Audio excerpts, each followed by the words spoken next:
What's up, everybody? Welcome back to the channel. Today I wanted to do a video on the tools and the spare parts that I carry with me on the water whenever I'm fishing a tournament or just fun fishing, but primarily fishing tournaments. I mean, when money's on the line, I want to make sure that I can work on my stuff and I'm prepared to be able to pretty much tackle any task that gets thrown my way out on the water.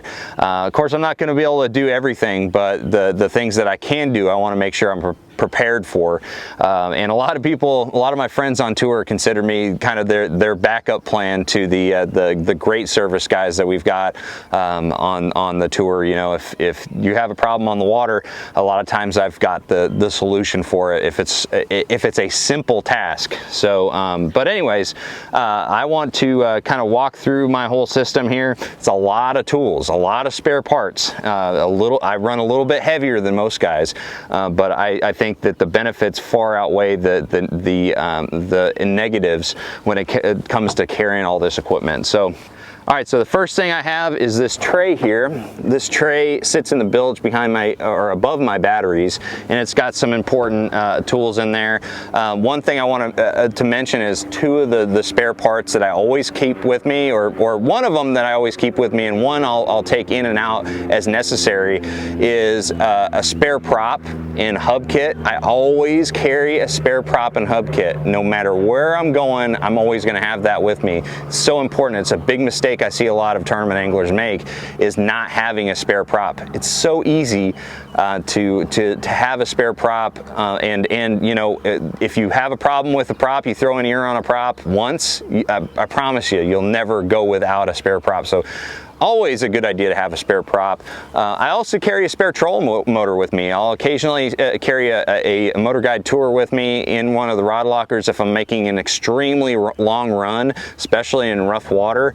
I want to make sure that if something goes wrong, I don't have to come back and waste all that time, and sometimes it's not even an option. You know, like last year I was running 95 miles each way up from Sandusky, Ohio on Lake Erie all the way onto Lake St. Clair, the north end of that. So I didn't have the option of running back. I had to fix everything myself. So I carry a spare prop with me, or a spare trolling motor, in the unlikely event something goes wrong with that trolling motor. So let's dive right into this tray. This tray, of course, you know, because we got the spare prop, we want the tools to be able to replace that on the water. 2x4. One of the most critical pieces of equipment we've got for changing out a spare prop. That's used to wedge in between the prop and the gear case, and you know, take that prop off. We've got some 2,4-C grease. This is for anything, you know, if I'm changing out the prop, I always put these on the splines and around the gear case seal, linkages, anything that needs greasing, including the latches on my Motor Guide Tour Pro. Always keep those greased up. So we got the 2,4-C grease. We got a spare katana prop. This is always important, even if you know, I've never had a prop fail me, but if I do get nicks in the prop that I'm using, I'll change it out for one that's fresh and doesn't have any nicks, especially if I'm fishing around grass. We've got, of course, the tools necessary to change out the prop. So we got a wrench with the appropriate socket size, and then we've also got an extra socket that's a 3/4 inch and another wrench. Those two will help me tighten up all those 3/4 inch bolts on the back of the boat, on the Atlas jack plate and on the transom. Very, very important to keep those tightened up, so I keep those with me.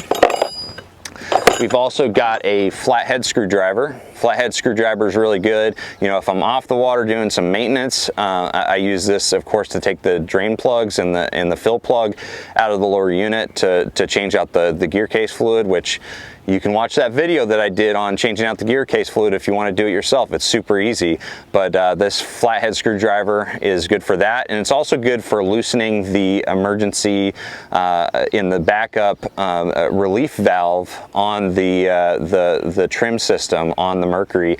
So if I had to lift it manually, I could go ahead and loosen it with that screwdriver. And the other side here, we've got a lot of different straps and ropes. We've got a tow strap at the Mississippi River last year. This was really important. I never had to use it, but it was really important to have because a lot of guys were getting stuck on, you know, shallow sandbars and things like that. And so having a strong tow strap is really important to be able to pull somebody off. And it's also good for just, you know, towing somebody. It's not quite as long as I'd like it to be for towing somebody, but it'll work in a pinch. We've also got some extra rope. Again, a lot of different uses for that. We've got these cam straps, which you will find in a lot of places in my boat. I wish I didn't take that one apart. I've got a shorter one.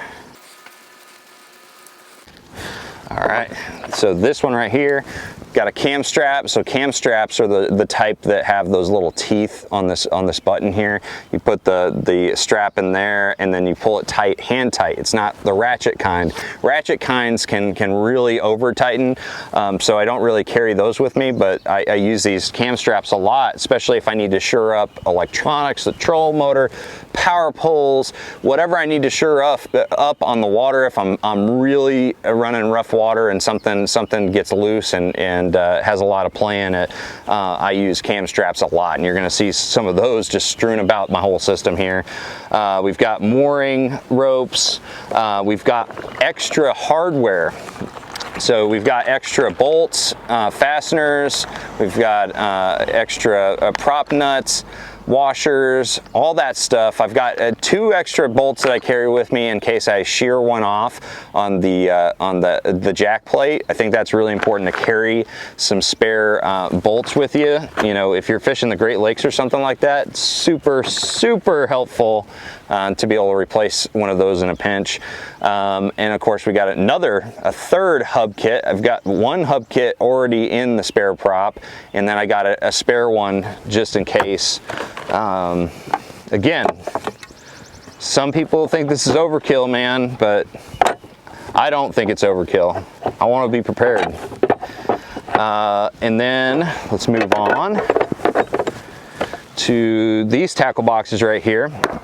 So this box I keep behind me in the container behind my seat. It's got the manuals for my Motor Guide Tour Pro, the Mercury engine, so I can reference those when I need to. Got extra kill switches. We've got extra pull cables and handles for the Motor Guide Tour Pro. In the unlikely event that those end up breaking, they've ended up beefing those up to the point where I don't think I'll ever break them. But if I do, I've got replacements in here. Also got a replacement for the remote for the Motor Guide Tour Pro, which I think is important, especially if if battery goes dead or the remote itself goes dead. And then we've got this right here.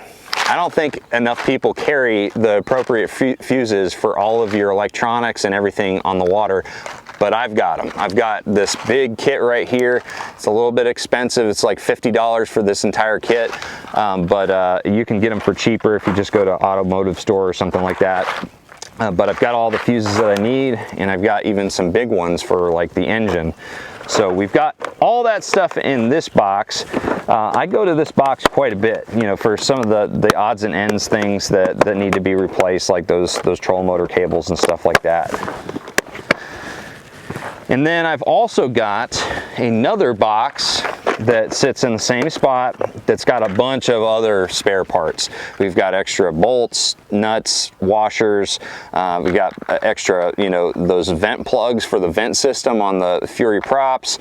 We've got extra foot switches for the trolling motor. I haven't had to replace one in years, but I've got them if I need them. I'm a pack rat, man. I'm a hoarder when it comes to spare parts, so a lot of this stuff doesn't even apply to any of the equipment that I have on the boat right now, but it might apply to somebody. So I've got extra the troll motor prop nuts and pins. I've got extra electronic knobs in case I lose some. So there's all kinds of stuff in there. Moving on.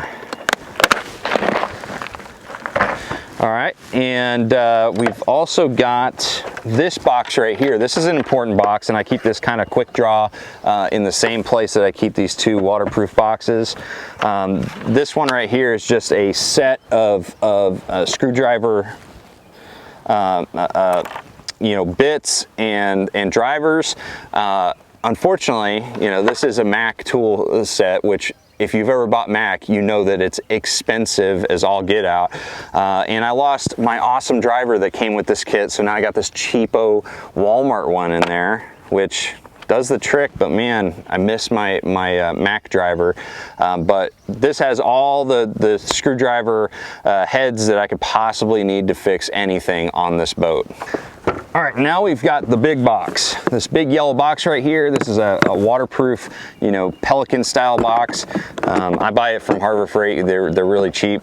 But this has some other important tools. We've got a jump start kit right here.